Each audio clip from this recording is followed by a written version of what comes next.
Theresa May will tell Parliament later that the UK can prove the doomsayers wrong when it comes to Brexit. The Prime Minister will say, progress will not always be smooth, but add that she wants the best possible deal for both the UK and the EU.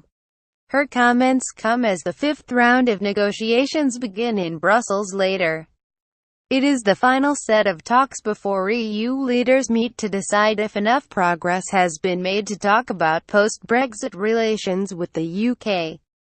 In her first address to Parliament since she outlined her plans in Florence, Mrs May will describe the government's ambition for a new, deep and special partnership between a sovereign United Kingdom and a strong and successful European Union. Achieving that partnership will require leadership and flexibility, not just from us but from our friends, the 27 nations of the EU.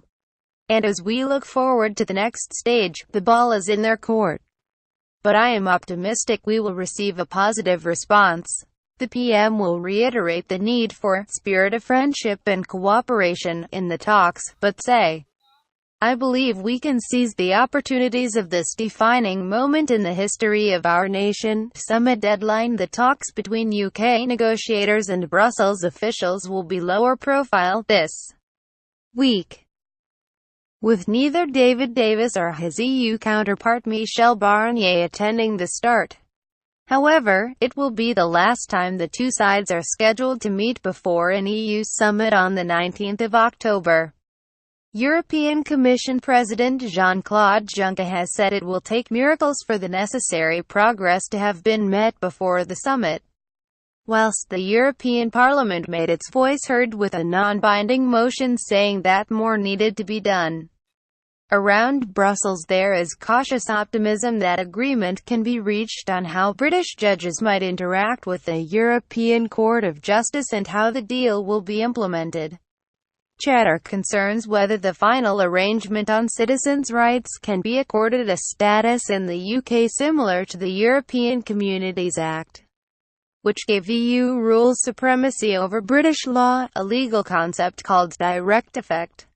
However, progress on a means of calculating the UK's financial obligations, the Brexit bill, seems much less likely. The UK will continue to challenge the demands made by EU chief negotiator Michel Barnier. But the EU side is disappointed that specific British negotiating positions have not emerged after Theresa May's warm words in Florence a fortnight ago.